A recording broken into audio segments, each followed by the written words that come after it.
Assalamualaikum warahmatullahi wabarakatuh, sahabat kalian yang berbahagia.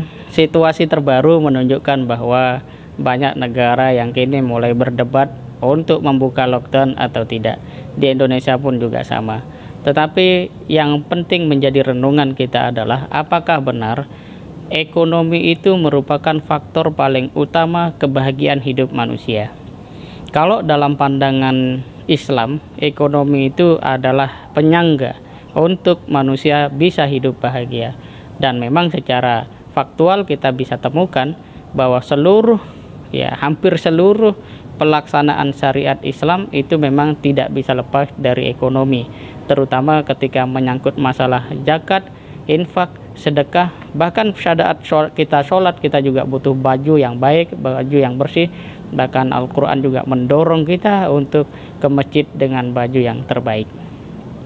Tetapi pertanyaan dalam situasi seperti sekarang, apakah pantas menjadikan ekonomi sebagai panglima yang menentukan sebuah kebijakan yang itu sangat rawan terhadap nyawa manusia? Ini pertanyaan yang tidak gampang. Dan banyak negara itu berdebat soal ini. Terbaru diberitakan bahwa di Inggris itu klub-klub sepak bola itu ingin segera bermain lagi liga. Tapi kepala kepolisian di sana menyatakan apakah kita akan bertaruh nyawa hanya demi sepak bola. Sepak bola memang penting bagi urusan komersial, tetapi apakah itu bermoral ketika harus mengorbankan nyawa manusia?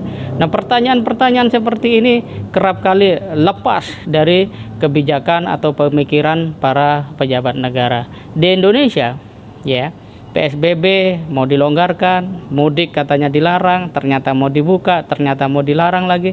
Ini menunjukkan bahwa sebenarnya ada sebuah, katakan ini kalau dalam masyarakat yang umum biasa disampaikan oleh para dai itu, ada ketidaksabaran luar biasa yang sedang mengekang ke pikiran-pikiran para pemangku kebijakan. Sehingga bukan lagi nyawa manusia sebagai prioritas di dalam melatar belakangi setiap kebijakan termasuk tujuannya, tetapi adalah ekonomi dan lagi-lagi ekonomi. Padahal kalau kita mau tanya untuk apa infrastruktur bagus kalau kemudian rakyatnya mati semua? Apa juga gunanya ekonomi meningkat kalau rakyatnya tidak ada? Bukankah kita saat situasi seperti ini memiliki sebuah kesadaran bahwa kita harus bangkit, kebersamaan, kemudian persaudaraan, persatuan? Kenapa itu yang tidak kita dengungkan? Kenapa itu yang bukan kita gemakan? Mengapa harus ekonomi? Kita tahu ekonomi itu perlu.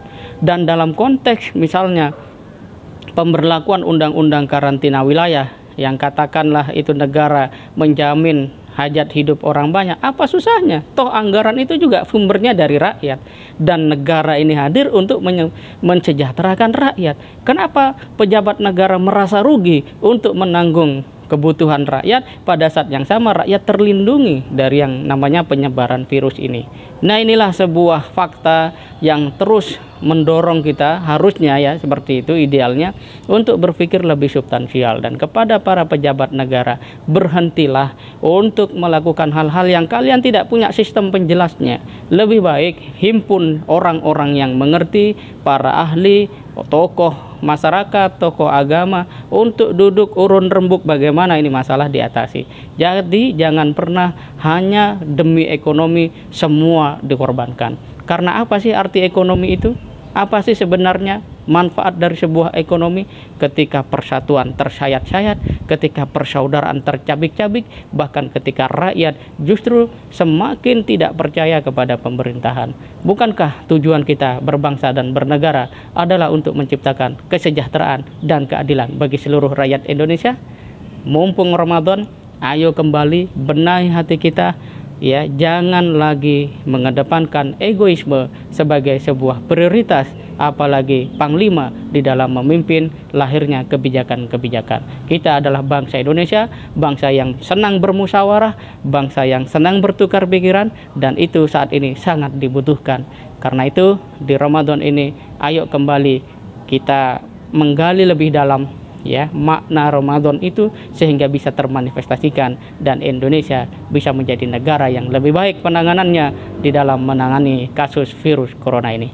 Semoga bermanfaat. Assalamualaikum warahmatullahi wabarakatuh.